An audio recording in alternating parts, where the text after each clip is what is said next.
బయలుదేరితే విచిత్రం మధ్యలో కాంగ్రెస్ వాళ్ళు మాకడ్డం వచ్చింది. నాకు ఆశ్చర్యమైంది. మేం కొట్లాడుతుంది మోడీ ప్రభుత్వం మీద, బీజేపీ మీద. మధ్యలో ఇక్కడ చోటాబాయికి ఏం నొచ్చిందో నాకు అర్థమైతలేదు. నీకేమైందిరా నాయన? నేను మోడీనంటే ఈ కేడీగాడు ఎందుకు ఉలిక్కి పడుతున్నాడు మధ్యలో?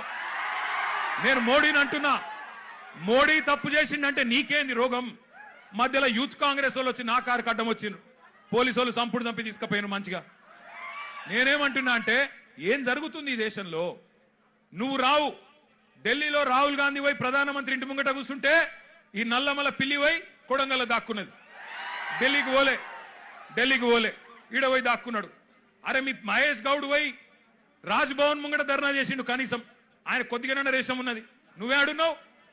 కొడంగల్లో దాక్కున్నాడు. పోయి కొడంగల్లో మళ్ళా గట్టిగా ఇంకా విచిత్రం చెప్తా మీకు. కొడంగల్లో పోయి ధర్నా చేసినట్టు చేసిండు. రాహుల్ గాంధీని అరెస్ట్ చేసిర్రు.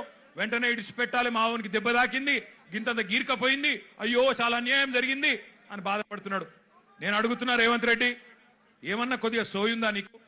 నీకు కూడా ఒక బిడ్డ ఉంది, నీకు కూడా మన్మడున్నాడు. నీ బిడ్డను ఇవాళ అక్కడ పిల్లల్ని కొట్టినట్టు కొడితే ఊకుంటావా ఒక తండ్రిగా? కనీసం రేషం లేదా? పిల్లలను గొడ్డులను కొట్టినట్టు కొడుతుంటే కనీసం స్పందన లేదు నీకు. ఢిల్లీ దాకా పోయి మరి మీ నాయకుడితో కూర్చునే ధైర్యం కూడా లేదు నీకు.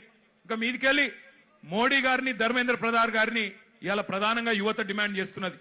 జవాబు చెప్పండి అని చెప్పి మోడీ గారిని, ధర్మేంద్ర ప్రధాన్ గారిని అడుగుతుంటే మన చోటాబాయ్ ఈయనేం అడుగుతుండేరికేనా? కేసీఆర్ కేటీఆర్ తప్పటిదంతా. ఎక్కడ దొరికినవయ్యా నువ్వు? నాకు అర్థం కాదు.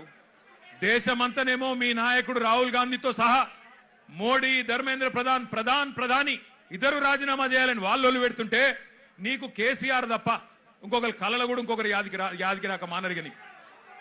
ఆ వెనకటికి ఒక సినిమా ఉంటుంది. ఆ సినిమాలు ఇంతకుముందు వచ్చేటప్పుడే మా అన్న ప్రశాంత్ రెడ్డి అని చెప్తున్నాడు. అదేంటది?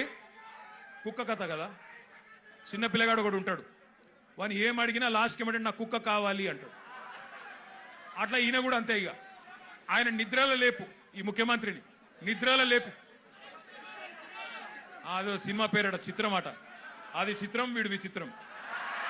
అంటే నిద్రలో లేపి అడిగితే కూడా కేసీఆర్ కేసీఆర్ కేసీఆర్. అరే నువ్వు ముఖ్యమంత్రివిరా నాయన, కొన్ని ముఖ్యమైన పనులు చేయి. సిగ్గులేని మాటలు మాట్లాడుతున్నాడు. అదేదో పేపర్ లీక్కు నాకు సంబంధం అంట. మోకాల్కు బోడిగుండికి ముడిపెట్టుడంటే ఇదే.